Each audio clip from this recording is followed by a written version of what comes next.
여러분 안녕하세요.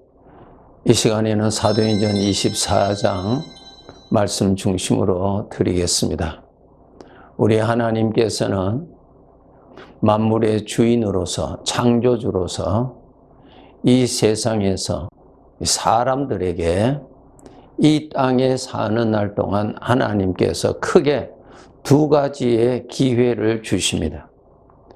이 기회를 우리는 반드시 알아야 되고 그 기회의 뜻을 알고 준비를 단단히 하셔야 합니다.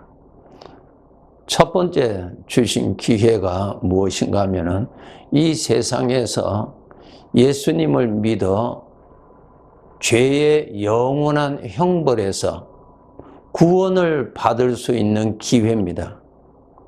이 기회를 이 세상에 사는 날 동안 자신의 것으로 붙잡아야 됩니다.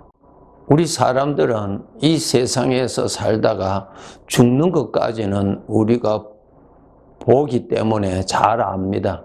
죽은 다음에는 어떻게 되는지 아무도 모릅니다. 우리 하나님의 자녀들은 아버지의 말씀을 통해서 분명하게 아셔야 합니다. 이것은 어떤 사람의 철학도 아니고 어떤 사람이 깨달은 것도 아니요. 이것은 만물의 주인 되시는 하나님께서 주관하시는 하나님께서 알려주신 내용입니다. 왜 사람이 죽는가도 아무도 모릅니다.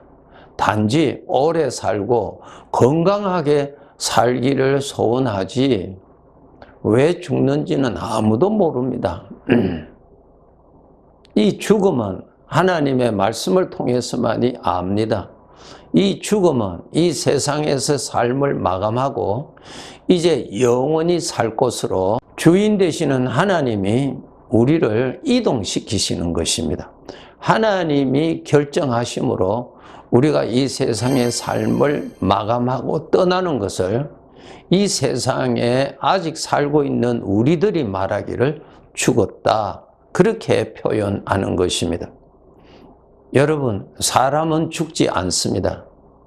이 세상에 살고 있는 동안 사용하였던 몸은 사람이 떠나면 죽습니다. 그래, 몸이 죽는 것이지 사람은 안 죽습니다.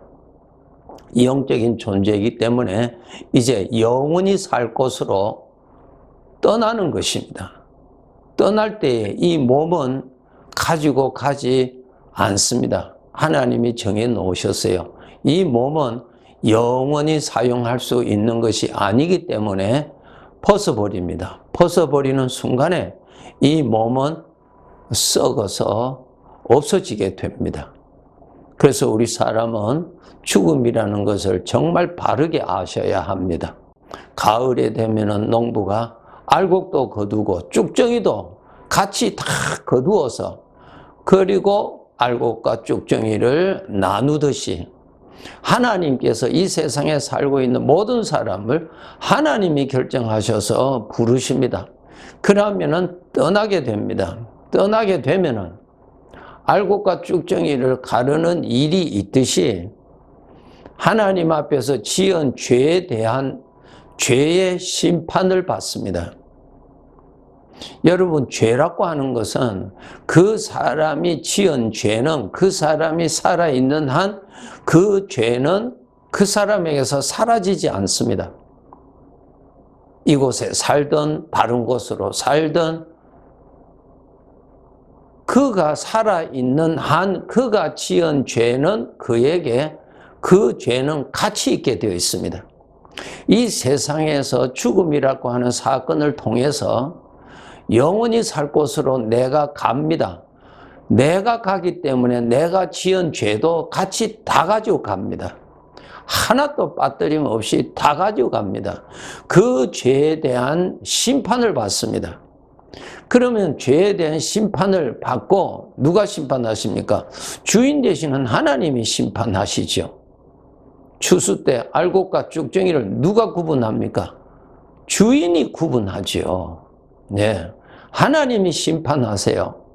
그 하나님께서 모든 죄에 대한 심판을 하시고, 그리고 죄의 형벌을 정하시고 그 형벌에 처하게 됩니다. 이것이 하나님이 알려주신 법입니다. 법. 그러면은 그 죄의 형벌은 얼마 동안 받는가? 영원히 받습니다. 이 내용을 꼭 믿으셔야 됩니다. 이것은 사람이 연구한 것 아닙니다. 어떠한 수양을 하다가 깨달은 것도 아니에요. 하나님이 알려주신 것입니다. 그렇기 때문에 이 세상에 잠시 사는 날 동안에 반드시 하나님께로부터 죄 사함을 받고 세상을 떠날 수 있어야 됩니다. 하나님께로부터 모든 죄를 사함을 받지 않고 떠나면 그 죄에 대해서는 내가 심판받고 내가 형벌받습니다. 하나님께서 죄를 하나님께로부터 용서받을 수 있는 법을 만들어 두셨는데, 그것이 예수 그리스도를 믿으면 죄 사함을 받는다라고 하는 법입니다. 이것은 하나님이 정하신 법이에요. 예수 그리스도가 하나님이신 것을 믿고 예수 그리스도를 믿음으로 하나님께서 예수님의 공로에 의해서 나의 죄를 다 용서해 주신다는 하나님의 약속을 믿고 여러분이 예수님을 믿으시면, 예수님을 영접하면은 하나님은 법대로 믿은 자에게는 모든 죄를 사하여 주시는 법대로 용서해 주십니다. 이 용서를 받을 수 있는 기회입니다. 이 기회를 이 세상에 사는 날 동안 반드시 자신의 것으로 만드셔야 합니다. 그래서 성경에 보면은 예수 그리스도를 믿어서 구원받은 자들에게는 자기 가족에게나 자기 이웃에게나 죄 용서함을 받을 수 있는 이 법을 알려주라고 말씀하셨습니다. 여러분 중에서도 아직까지 예수님을 믿지를 아니하고 교회만 다니고 있다면 안 됩니다. 교회 다니는 자는 구원받는다, 성경에 기록되어 있지 않습니다. 하나님의 약속은 예수님을 영접해야, 예수님을 모셔야 하나님께서 모든 죄를 사하여 주신다고 법으로 정하여 두셨습니다. 그렇기 때문에 반드시 예수 그리스도를 믿으셔야 합니다. 사도행전 26장 28절에 보시면 아그리빠 왕 앞에서 바울이 예수 그리스도를 전합니다. 그 말을 들은 이 아그리빠 왕이 이렇게 말합니다. 바울에게 이르되 내가 적은 말로 나를 권하여 그리스도인이 되게 하려 하는도다. 너가 나도 예수를 믿도록 그렇게 하는구나. 내가 너의 속임수에 내가 절대로 빠지지 않는다라고 하는 그러한 말로 기록되어 있습니다. 참 자기 자신이 구원받을 수 있는 기회를 하나님이 주셨는데도 이렇게 거절합니다. 오늘날 우리 이웃들 중에 이러한 사람들이 많이 있습니다. 예, 다음에 믿지요. 예, 차차로 믿지요. 아직까지는 일이 많아서요. 다음에 믿습니다 라고 하는 사람들이 얼마나 많습니까? 어떤 사람은 복음을 전하면은 화를 내고 아주 부정한 사람을 만난 것처럼 그렇게 대하는 사람들도 있습니다. 자기 구원받으라고 자기가 영원한 죄의 형벌을 받아야 할 거기서 구원받으라고 알려주는 그 좋은 사람에게 오히려 대적하고 욕을 하고 그러한 사람들이 우리 주변에 많이 있습니다. 그렇지만은 여러분, 저희들의 영혼을 늘 생각하셔서 불쌍한 마음으로 때를 얻든지 못 얻든지 예수님을 전할 수 있도록 우리는 노력해야 될 것입니다. 두 번째로 하나님께서 어떠한 기회를 주시는가 하면은 이제 예수님을 영접하여 구원받은 자들, 구원이 무엇입니까? 자기가 지은 죄에 대한 영원한 형벌에서 구원받은 자들에게 하나님께서 주시는 두 번째 기회가 있습니다. 이 세상에 잠깐 사는 날 동안 하나님께 충성히 살아라. 하나님을 충성히 섬겨라. 내가 하나님을 잘 섬긴 것을 따라서 상을 주리라고 하는 기회입니다. 여러분, 우리가 이 세상에 사는 날 동안 충실한 알곡이 되어서 주인에게 기쁨을 드릴 뿐만 아니라 주인으로부터 큰 영광을 받을 수 있도록 하나님께서 구원받은 자들에게 우리의 삶을 계속 주시는 것은 그러한 기회로 주시는 것입니다. 수고한 대로 하나님께서 그날에 썩지 아니하는 영광으로 갚아 주신다는 말씀을 여러분, 우리 성도들 꼭 들으시고 믿으셔야 합니다. 사도 바울은 빌립보서 3장 14절에 보시면 푯대를 향하여 그리스도 예수 안에서 하나님이 위에서 부르신 부름의 상을 위하여 달려갔다 그랬습니다. 그 상을 바라보고 달려갔다 그랬습니다. 여러분, 구원받은 자들, 우리가 천국에 살지만은 천국에서 이 땅 위에서 하나님께 충성한 자는 그만한 영광을 주신다고 하나님이 약속하셨어요. 그 영광은 어떠한 영광이냐? 썩지 아니하는 영광이요, 영원히 가는 영광이요, 이 땅에서 하나님 앞에 충성한 자로서의 하나님이 높여주시는 영광이 그에게 함께 있을 것이라고 말씀하셨습니다. 우리의 형편이 각각 다 다르지요. 다른 가운데서 어떻게 충성히 섬길 수 있는가? 우리 하나님은 우리의 마음을 읽으세요. 우리의 마음을 받으시는 분이십니다. 그래서 여러분, 마음을 다하여서 하나님께 희생하시고 하나님께 헌신하시고 하나님께 순종하시는 삶을 하루하루 여러분 열심히 쌓으셔야 하는 것입니다. 성경 제일 마지막 장에 예수님께서 이러한 것을 기록해 두셨어요.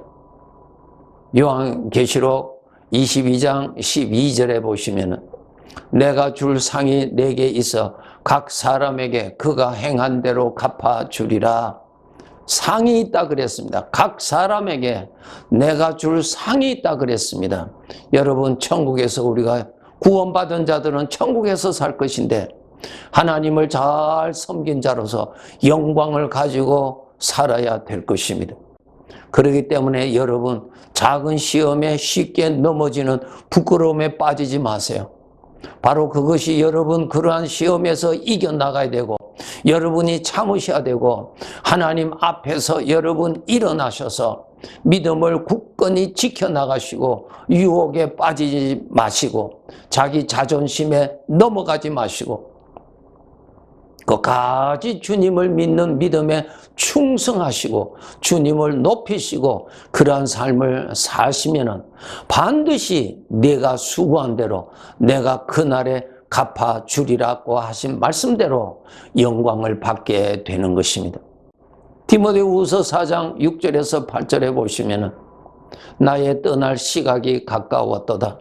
나는 선한 싸움을 싸우고 나의 달려갈 길을 마치고 믿음을 지켰으니 이제 후로는 나를 위하여 의의 면류관이 예비되어 있다 그랬습니다. 네, 정말 여러분 수고하셔서 그날의 영광 받을 것을 바라보시고 오늘 하루하루에 믿음을 굳건히 지키시면서 인내하시면서 겸손하시면서 어려운 중에서도 육신의 생각을 따르지 아니하고 힘든 가운데서도 생명의 생각을 열심히 따라가셔서 내가 나를 잘 믿었다, 내가 나를 잘 섬겼다, 내가 나를 기쁘게 하였구나, 그러한 자로 그날의 아버지 앞에 설 수 있도록 살아야 하는 것입니다. 마태복음 6장 20절에 보시면은 내 자신을 위하여 하늘에 보물을 쌓아두라고 예수님이 말씀하셨어요. 여러분, 구원은 받았지만은 부끄러운 구원, 가난한 구원 받는 자가 되지 않아야 될 것입니다. 오늘날 성도들 중에서도 구원받았지만 상급에 대한 믿음이 부족하여서 관심 없이 있는 사람들도 없지 않아 있습니다. 속지 마세요. 육신의 생각에 속지 마세요. 아버지의 말씀만이 유일한 진리입니다. 구원받은 자들이여, 육신의 생각의 소리를 믿지 마세요. 여러분을 부끄럽게 할 것밖에 없습니다. 아버지의 진리 말씀대로 눈을 번쩍 떠서 그날의 영광을 바라보고 그 영광을 주시는 하나님이 얼마나 기뻐하시겠습니까? 그것을 받는 나에게도 영광이지만 그것을 주시는 아버지가 얼마나 기뻐하시겠습니까? 하나님을 기쁘시게 하는 삶을 성경 말씀을 통해서 배워서 열심히 사세요.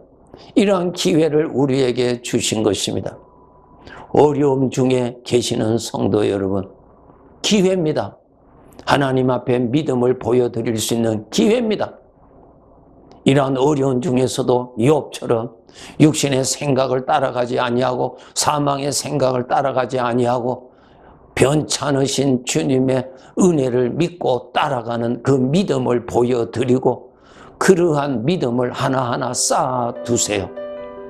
그것을 쌓는 기회입니다.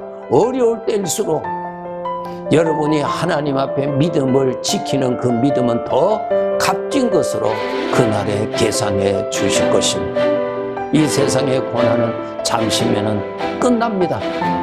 그날에 영원히 누릴 영광을 바라보시고 오늘도 착실히 하나하나 보물을 쌓으시는 하나님이 주신 이 복된 기회를 정말 귀하게 쌓아가시기를 바랍니다. 예, 감사합니다.